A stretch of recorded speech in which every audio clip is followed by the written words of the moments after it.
السلام عليكم متابعين قناة كرافتونيا المتخصصة في الحرف اليدوية وكل ما هو جديد. وهنكمل النهاردة مع بعض جرزة تعليم الكروشيه، والنهاردة هناخد غرزة العمود بلفتين.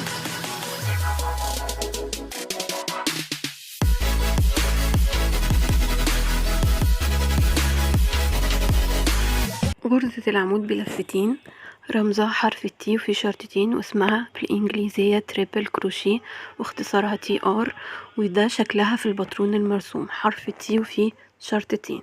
الغرز اللي خدناها السنجل كروشيه وعلامتها البلس او الفي او الاكس، والهاف دبل كروشيه علامته التي كابيتال، والدبل كروشيه اللي هو الدي سي تي كابيتال وفي شرطه، والتريبل كروشيه تي كابيتال وفي شرطتين. هنبدأ مع بعض نعمل مجموعة من السلاسل وليكن 10 سلاسل، وانا عملت عقدة البداية النهاردة بطريقة مختلفة ياريت نركز فيها. زي ما انتوا شايفين كده لفيت اللفة، بدل ما بعملها على صباعي عملتها المرة دي على المكتب قدامي. وهنبدأ نعمل مجموعة سلاسل مكونة من 10 سلاسل.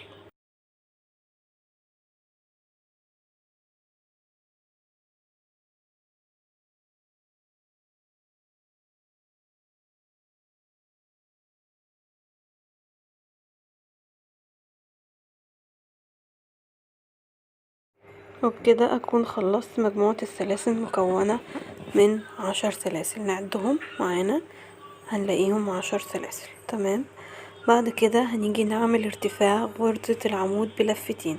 ارتفاع غرزة العمود بلفتين عبارة عن 3 سلاسل، لا 4 سلاسل. 3 سلاسل ده ارتفاع غرزة العمود بلفة. نبدأ نرتفع 4 سلاسل، وبعدين بدل ما كنا بنلف لفة واحدة على الإبرة في العمود بلفة هنلف لفتين، 1 2. أصبح معانا 1 2 3 3 حلقات. ندخل في الغرزة الخامسة ونخرج من حلقتين حلقتين حلقتين. تمام. تاني هنلف لفتين على الإبرة، 1 2. ندخل في الغرزة نسحب خيط ونخرج من حلقتين حلقتين. طبعا احنا معانا كده 4 حلقات، بنخرج من حلقتين حلقتين ونكمل معانا لآخر الدور بنفس الطريقة.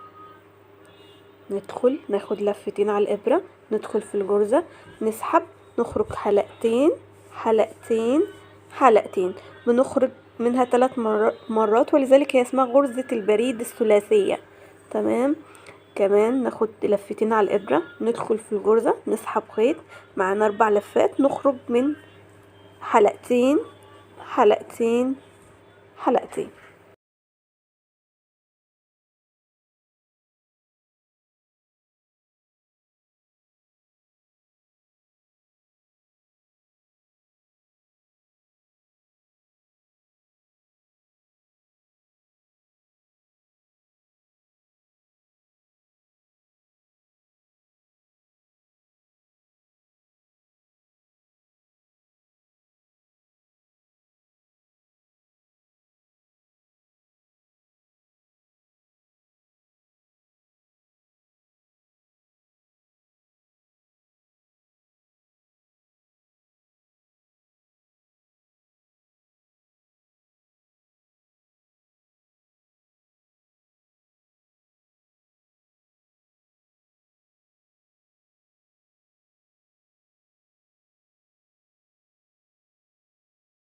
هنبدأ نشتغل بالطريقة اللي احنا لسه قايلينها، نلف لفتين وندخل نسحب خيط ونخرج من حلقتين حلقتين حلقتين على 3 مرات، ولذلك هي اسمها تريبل كروشيه.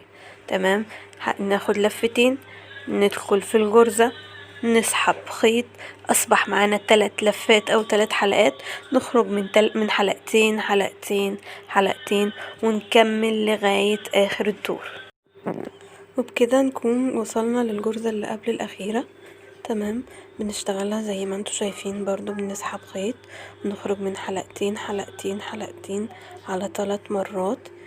ودلوقتي ده ميعاد الغرزة الأخيرة. قبل ما نيجي نشتغل هنعدهم، المفروض يكون معايا 11 غرزة. تمام.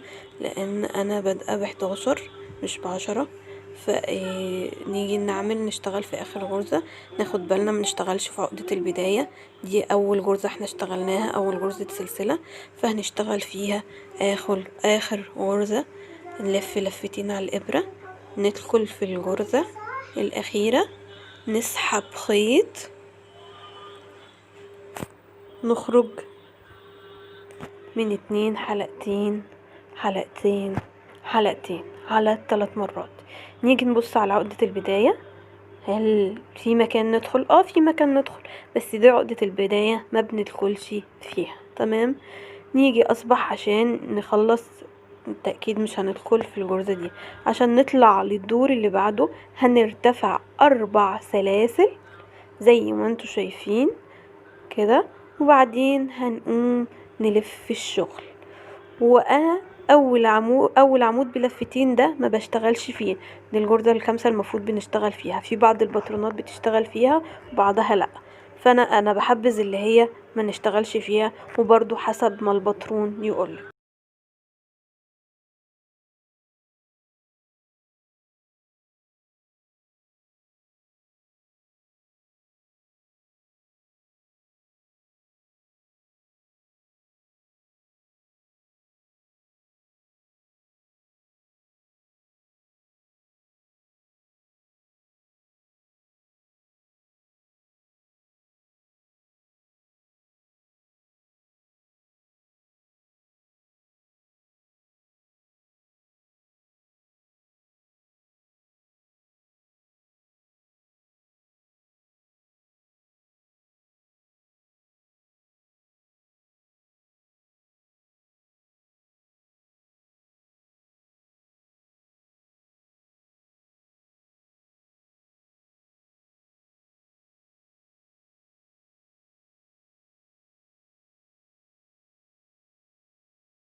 نكون وصلنا لاخر غرزة في الدور التاني، دول اللي هما ارتفاع ال3 سلاسل، وبندخل في الغرزة زي ما انتوا شايفين. تمام. ندخل في الغرزة كده ونسحب خيط ونخرج من حلقتين حلقتين حلقتين. تمام. نكرر الدور التالت كمان بنفس الطريقة، الارتفاع، ونخلي بالنا من البداية ونخلي بالنا للنهاية. لو انتي حابة اللي انتي تعلمي اول غرزة واخر غرزة عشان اللخبطة وعشان الشغل ما يشوهش، لان في ناس كتير بتتلخبط، او كلنا في البداية كنا بنتلخبط عشان البداية والنهاية، فليستحسن اللي انتي تعلميهم بدبوس العلامات. وهتطلعي للدور اللي بعده، برضو هنطلع ب4 سلاسل وتشتغلي لغاية اخر 3 سلاسل ارتفاع من الدور اللي قبله. واسيبكم تركزوا في الدور ده.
وبكده اكون خلصت معاكم الدرس بتاع غرزة العمود ب3 لفات، الدرس الخامس.